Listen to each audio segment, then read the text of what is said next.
आराधना में लीन थे, लेकिन कुछ ये असामाजिक जो लोग हैं वो आ करके जबरदस्ती हमारे चर्चों के अंदर में आकर के इन्होंने हमला करना चाहा। इन लोग मस्जिद में जाकर के इस प्रकार का हरकत करते हैं क्या हम उनके देवी देवताओं के भक्तों को हम क्या इस प्रकार से अलग करते हैं क्या? तो फिर क्यों ऐसा किया जा रहा है? ऐसा बताया जाता है कि प्रलोभन वाली बात होती है। प्रलोभन क्या होता है? कि किसी के धर्म की आस्था को ठेस पहुंचाना। लेकिन वो कैसा ईश्वर है या वो कैसे लोग जो ईश्वर को मानते हैं जो उनको ये सिखाता है कि जाकर के दूसरों के धर्म को बवंडर मचाना।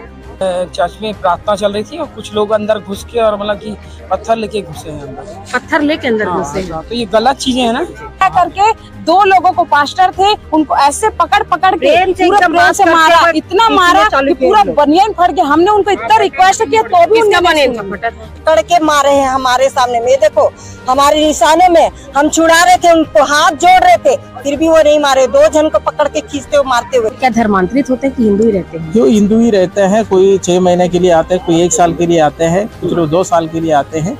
ऐसा जब 50 साल पुरानी चर्च में आराधना महिमा हो रही होती है, तभी अचानक हाथों में पत्थर लिए हुए कुछ नव युवक वहां पर आते हैं और वहां पे पत्थरबाजी के साथ साथ वहां पर मारपीट भी करते हैं। और इस घटनाक्रम में 2 पास्टरों को बहुत ही बुरी तरीके से पीटा गया, उनके कपड़े को भी फाड़ दिया गया। तो आइए सबसे पहले हम ये वीडियो देखते हैं। मेरी आशा है कि आप ये वीडियो पूरा देखेंगे। कुछ बातें हैं जो मुझे आपके साथ शेयर करनी है, तो आप वीडियो में एंड तक बने रहें। सबसे पहले हम ये वीडियो देखते हैं, फिर बात करते हैं। जिस रायपुर नगर चर्च पर जिस तरह से धर्मांतरण को लेकर मुद्दा उठा था और जिस चर्च पे जो यहाँ पर जो सिस्टर है उनके यहाँ का ये पूरा मामला है, उनसे जानते हैं। जी आपका पहले तो नाम बताएंगे। मेरा नाम स्मृति डैनियल है और मैं वहीं चर्च की हूँ। और ये बात बिल्कुल भी गलत है कि वहाँ धर्मांतरण किया जाता है। ये बिल्कुल भी 101% गलत बात है। ये सिर्फ एक मुद्दा बनाया जा रहा है बंद करने का, और ये भी बहुत ही गलत बात है। क्योंकि जब ये भारत देश है और इस भारत देश में हर किसी को स्वतंत्रता का अधिकार है कि वो अपने हिसाब से अपने जिस भी खुदा को मानना चाहे वो मान सकते हैं। और हमने वहाँ किसी को बुलाया नहीं, सब अपनी आस्था से वहाँ पे आते हैं। और अभी जैसे क्या हुआ था? अभी ये हुआ था कि हमारी आराधना चल रही थी, जैसे संडे को चलती है, और हम अपनी आराधना में लीन थे, लेकिन कुछ ये असामाजिक जो लोग हैं वो आ करके जबरदस्ती हमारे चर्चों के अंदर में आकर के इन्होंने हमला करना चाहा। इन लोगों ने अपने हाथ में पत्थर रखे हुए थे और उन्होंने हमले भी किए। हमारे चर्च के लोग आहत भी हुए, जो बहुत गलत बात है। एक यहाँ पर जब ये भारत स्वतंत्रता का देश है और यहाँ पे अनेकता में एकता कहा जाता है, तो ये चीज पहले बताइए कि ये कहाँ रही है अनेकता में एकता वाली बात। आप लोग कब से आराधना पाठ करते आ रहे हैं? हमारा ये पुरातन काल का समय का है। इस स्थान पर कब से करते? बहुत सालों से करके याद करते आ रहे मैडम। इसका ईयर बोलूं तो 40 साल से भी ज्यादा हमको वहाँ पे हो गए हैं। उस स्थान पर? हाँ, उस स्थान पर, और परमानेंटली वहीं लगता है और कहीं नहीं ऐसा ये होता। बट इस तरह का जो अटैक आज किया गया वो बहुत ही शर्मनाक बात है। इस तरह की चीजें नहीं होनी चाहिए। क्या हम किसी के मंदिर में या मस्जिद में जाकर के इस प्रकार का हरकत करते हैं क्या हम उनके देवी देवताओं के भक्तों को हम क्या इस प्रकार से अलग करते हैं क्या? तो फिर क्यों ऐसा किया जा रहा है? ऐसा बताया जाता है कि प्रलोभन वाली बात होती है। प्रलोभन क्या होता? अब हम आपसे जानना चाहते हैं क्या होता है प्रलोभन? जैसे जानकारी मिलता है कि प्रलोभन देके बुलाया जा रहा है, तो किस तरह का प्रलोभन के बारे में बात होता है? प्रलोभन मैडम कुछ भी नहीं है। शायद उन लोगों से आप पूछिए तो बेहतर होगा जिनको प्रलोभन देके बुलाया जाता है। आप उन्हीं से पूछे जो ये प्रश्न करे ना प्रलोभन वाली। ये प्रलोभन की परिभाषा अगर आप उनसे पूछे तो बेहतर होगा। यहाँ पर हम सिर्फ और सिर्फ अपने जिंदा खुदा यीशु का नाम लेते हैं, उसके अलावा कुछ भी नहीं है। और ये बात चाहे कोई जाने चाहे मत जाने, हर व्यक्ति जानता है यीशु नाम में शिफा है, यीशु नाम में चंगाई है, यीशु नाम में छुटकारा है। और इसीलिए लोग यहाँ पर आ रहे हैं। हमने कभी किसी को बाउंडेज नहीं किया और हमको किसी के धर्म को कभी भी बुरा कहने का कोई अधिकार नहीं, क्योंकि मेरा प्रभु ये मुझे नहीं सिखाता कि किसी के धर्म की आस्था को ठेस पहुंचाना। लेकिन वो कैसा ईश्वर है या वो कैसे लोग जो ईश्वर को मानते हैं जो उनको ये सिखाता है कि जाकर के दूसरों के धर्म को बवंडर मचाना। सब बहुत गिल्टी फील, बहुत ही शर्मनाक बात है। अगर इस प्रकार की भारत जैसे देश में अगर इस प्रकार की बातें चल रही है, it is too much shameful about everybody who done like that. Church में प्रार्थना चल रही थी और कुछ लोग अंदर घुस के और मतलब कि पत्थर लेके घुसे हैं अंदर। पत्थर लेके अंदर घुसे? तो ये गलत चीजें है ना। आप वहाँ पर मौजूद थे जब पत्थर लेके घुसे? नहीं, मैं मौजूद नहीं थी, मैंने ये सुना, फिर उसके बाद गई मैं, क्या हुआ तो अच्छा, आप घटना के बाद में आए? मैं घटना के बाद में आई हूँ, और ये शर्मनाक है। ये तो वाकई में शर्मनाक है, जिस तरह से पत्थर का चपक्ष किसी का भी अगर पत्थर ये आस्था है, ये आस्था है, सबकी आस्था है, कोई किसी को खरीद नहीं सकता ना। कोई खरीद सकता है क्या कि जबरदस्ती आपको जाना ही है चर्च? ये नहीं, कोई नहीं खरीद सकता। ये एक आस्था है ना। जब कोई मंदिर में जाता है तो कोई हिंदू थोड़ी ना बन जाएगा। मस्जिद में जाते हैं क्या मुसलमान बन जाते हैं क्या? गुरुद्वारे में जाते हैं तो क्या हम लोग पंजाबी बन जाएंगे? सबकी अपनी आस्था है कि यहाँ मेरी प्रार्थना कबूल की जाएगी। क्या कुछ लोगों को चोट भी लगी है बता? हाँ जी, चोट भी लगी है। 2-3 भैया, रजनीश भैया की तो शर्ट बटन फटे हुए हैं, बनियान फटी हुई है, और भैया को यहाँ पर उन्होंने मारा है, पुलिस वालों ने मारा है। किसने? पुलिस ने मारा। पुलिस प्रशासन सामने में सब बात खत्म हो गए थे। वो बोले कि ठीक है, सब चले गए बजरंग दल करके। उन्होंने क्या किया कि तुमने पुलिस के ऊपर हाथ लगाया करके 2 लोगों को, पास्टर थे, उनको ऐसे पकड़ के पूरा प्रेम से मारा, इतना मारा कि पूरा बनियान फट गया। हमने उनको इतना रिक्वेस्ट किया तो भी उनका बनियान फटा।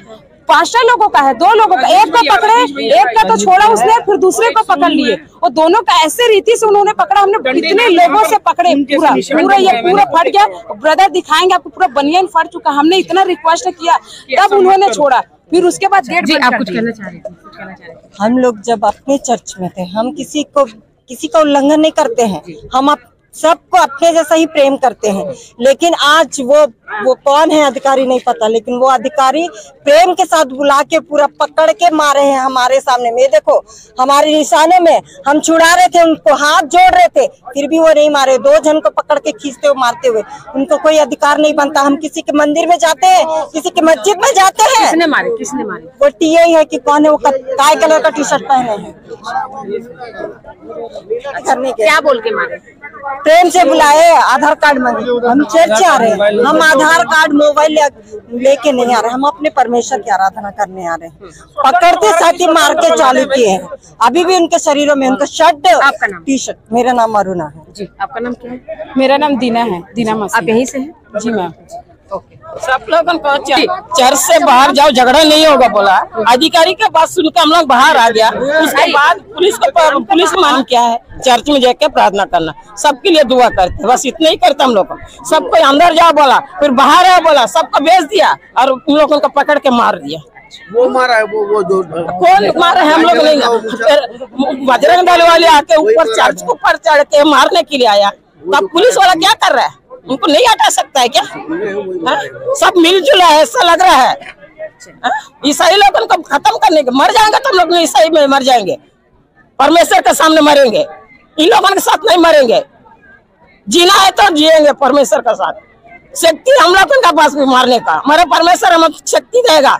हम लोग यहाँ पर पास्टर विनोद जी हमारे साथ मौजूद है, आइए उनसे बात करते हैं। जी पास्टर जी बताएंगे यहाँ पर किस तरह से जो आज जो घटना हुई है, उस घटना के समय आप वहाँ पर मौजूद थे चर्च में? नहीं, मैं वहाँ मौजूद नहीं था, और समाज के पदाधिकारी होकर सूचना मिलने के बाद मैं थाने में आया हूँ और जानकारी लेने के लिए। क्या जानकारी मिली थी आपको कि हुआ क्या था? मिली जानकारी के अनुसार वो 50 साल पुराना प्रार्थना भवन है, वहाँ प्रति रविवार को प्रार्थना होता है। और जब भजन कार्यक्रम चल रहा था, कुछ जवान लोगों ने प्रार्थना भवन के अंदर घुसकर मारपीट करने का प्रयास किया गया। जी, वहाँ पर कितनी संख्या में जो लोग थे मौजूद थे, क्या कर रहे थे? वहाँ पर प्रति रविवार को 1000-1500 लोग प्रति रविवार को वहाँ पर प्रार्थना सभा में शामिल होते हैं। जी, तो जिस तरह से आप बता रहे हैं कि हजारों लोग जो है वहाँ पर लंबे समय से प्रार्थना सभा में मौजूद रहते थे, क्या इनकी कोई परमिशन या कोई जानकारी प्रशासन को होती है? ये चिन्हांकित कलिसिया रायपुर नाका चर्च जो है 50 साल पुराना कलिसिया होने के कारण से शासन प्रशासन के द्वारा चिन्हांकित है कि रायपुर नाका में एक ही चर्च है। वहाँ पर सामाजिक नेता लोग, राष्ट्रीय नेता लोग, विधायक, मंत्री, सबका दौरा इसी जगह में होते रहते हैं। और इलेक्शन के समय पर भी कैंडिडेट लोग वहाँ पर आकर अपना बातों को रखता है। जैसे आप बता रहे थे हजारों की संख्या में वहाँ पर हर रविवार को लोग वहाँ पर आते संख्या में, तो ये कौन लोग होते हैं? हजारों की संख्या में मसीह लोग भी रहते हैं और कुछ गैर मसीह लोग भी इसमें प्रार्थना सभा में आते हैं। तो गैर मसीह लोग कैसे मतलब शामिल होते हैं? हिंदू धर्म के लोग भी वहाँ शामिल होते हैं? हिंदू, मुसलमान, सिख सब आते हैं वहाँ पर, वो भजन कार्यक्रम में शामिल होने के लिए आते हैं। जी, तो क्या उनको इजाजत रहता है कि वो आपकी सभा में आ जाए? हाँ, वो लोग परमिशन लेते हैं तो पास्टर उनको इजाजत देते हैं कि वहाँ पर बैठकर प्रार्थना सभा में बैठने का उनको परमिशन दिया जाता है। तो क्या जिन लोग आपके सभा में शामिल होते हैं उन लोग क्या धर्मांतरित होते हैं कि हिंदू ही रहते हैं? जो हिंदू ही रहते हैं, कोई 6 महीने के लिए आते हैं, कोई 1 साल के लिए आते हैं, कुछ लोग 2 साल के लिए आते हैं।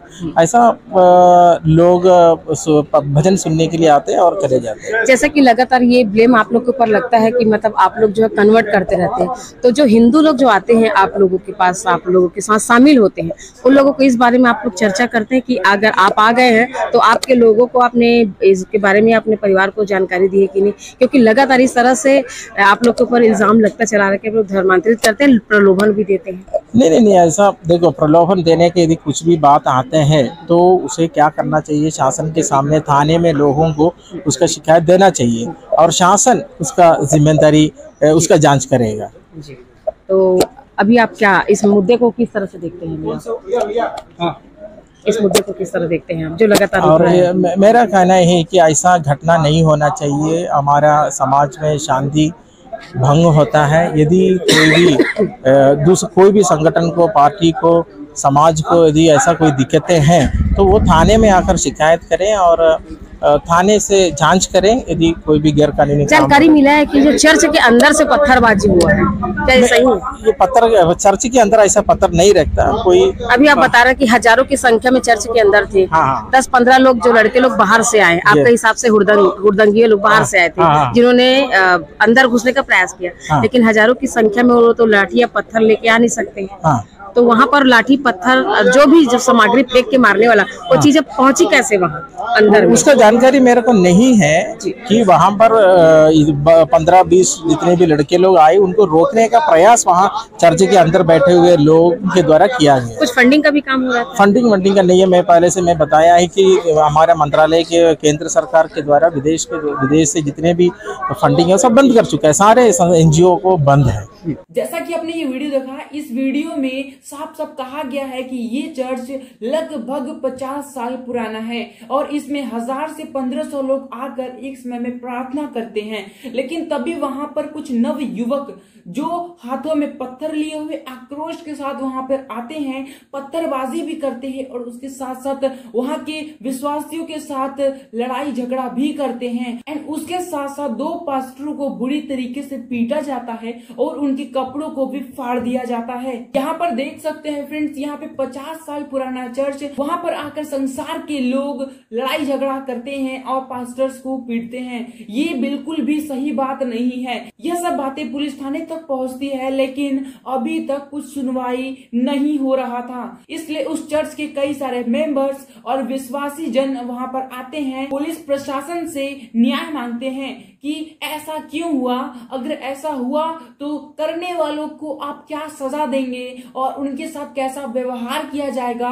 क्या आगे भी हमारे साथ ऐसा ही होगा। ये सारी बातों को लेकर वो पुलिस प्रशासन के पास पहुंचते हैं, उनके लिए अभी भी सुनवाई नहीं होती है। जैसा कि फ्रेंड्स हम ये देख सकते हैं कि मसीहियों पर अत्याचार बढ़ रहा है और उसके साथ साथ लोग परमेश्वर को भी स्वीकार कर रहे हैं और लोगों का परमेश्वर को स्वीकार करना ही खटक रहा है और इसी खटक के कारण उनके अंदर जलन की भावना, द्वेष की भावना, बदले की भावना जग रही है। जब उनके लोग उन्हें छोड़कर अर्थात उनके रिलीजन को छोड़कर मसीह को अपनाते हैं, यही बात उन्हें बुरी लग जाती है। लेकिन वो इस बात को नहीं सोचते हैं कि अगर उनके धर्म में रहने के बाद भी, इतने साल रहने के बाद भी अगर वो अपनी आस्था यीशु मसीह पर ला रहे हैं तो आप केवल जाकर उनसे बात कीजिए कि उन्होंने ऐसा क्यों किया और फिर वो बताएंगे कि उन्होंने अपना आस्था परमेश्वर पर क्यों स्थापित किया और उसके बाद आप सोचिए कि आपको क्या करना है। लेकिन ये लोग बिना सोचे समझे चर्चेज में घुसकर लोगों से मारपीट करते हैं क्योंकि ये इसके सिवा और कुछ कर नहीं सकते हैं, क्योंकि जो सच्ची बातें होती हैं वो साबित हो जाती हैं और जो गलत बातें होती हैं वो साबित हो जाती हैं। इनके पास ऐसी कोई भी वजह नहीं थी जो सरकारी तौर से, कानूनी तौर से वह कुछ कर सके, क्योंकि वचन में लिखा है कि गलत तरीके से धर्मांतरण करवाना गलत है और उसके लिए सजा भी निर्धारित किया गया है। संविधान में ये नहीं कहा गया है कि कोई मनुष्य अगर अपनी मर्जी से जाता है ये भी गलत है। इसलिए वो लोग किसी भी स्पेसिफिक पर्सन को टारगेट करके चर्च में एंटर नहीं कर पाते हैं, क्योंकि जो भी चर्च में जाता है, चर्च में जाने के बाद परमेश्वर को स्वीकार करने के बाद वो कभी भी अन्य धर्मों की ओर आकर्षित नहीं होता, क्योंकि वो सच्चे खुदा की ओर आ जाते हैं और वो सच्चे खुदा को अपना लेते हैं, क्योंकि वचन में भी इसके बारे में वर्णन है। लेकिन बाइबल भी इस बात की गवाह है कि जब जब लोग परमेश्वर के आराधकों को सताते हैं तो परमेश्वर का कोप उन पर भड़क जाता है और उनका प्रतिफल उन्हें दिया जाता है और परमेश्वर उनको नाश भी करते हैं अगर उनका आक्रोश, अगर उनका कर्म, अगर उनके द्वारा किया गया कर्म बहुत ही बड़े हो जाएं, उनके पाप का घड़ा भर जाए, तब परमेश्वर उनके घड़े को फोड़ देते हैं और उनके साथ साथ उनका भी न्याय कर देते हैं। इसलिए हर एक मसीही को धैर्य रखना है, परमेश्वर के न्याय का इंतजार करना है और परमेश्वर ने जो सोच रखा है परमेश्वर को करने देना है। तो आज की वीडियो से हम ये सीख सकते हैं कि हमारे जीवन में सताव आएंगे, परेशानियां तो आएंगी, लेकिन हमें परमेश्वर का ज्ञान रखते हुए लोगों को परमेश्वर का सुसमाचार प्रचार करते रहना है। भले ही हमें जेल में डाल दिया जाए, भले ही हमें चांद से भी मार दिया जाए, लेकिन हमें परमेश्वर की आराधना, परमेश्वर की महिमा करते रहना है और संसार के लोगों के सामने तो बिल्कुल नहीं झुकना है। यहाँ पर जितने भी लोग चर्च में घुसकर चर्च के लोगों के साथ बदतमीजी करते हैं, मारपीट करते हैं, उनका प्रतिफल तो उन्हें मिलेगा। परमेश्वर समय आने पर उन्हें उनका प्रतिफल दे देंगे। अगर उन्होंने अपने मन को फिरा लिया तब तो परमेश्वर उन्हें माफ कर देंगे। अगर वो अपने मन को नहीं फिराते हैं तो परमेश्वर का कोप उन पर भड़केगा और उनका न्याय जल्द ही किया जाएगा। तो सो फ्रेंड्स, चलते हैं, मिलते हैं नेक्स्ट वीडियो में। परमेश्वर की महिमा हो, परमेश्वर का राज्य आए और परमेश्वर की इच्छा जैसे स्वर्ग में पूरी होती है वैसे इस पृथ्वी पर भी पूरी हो। तो सो फ्रेंड्स, चलते हैं, मिलते हैं नेक्स्ट वीडियो में। सभी को जय मसीह की।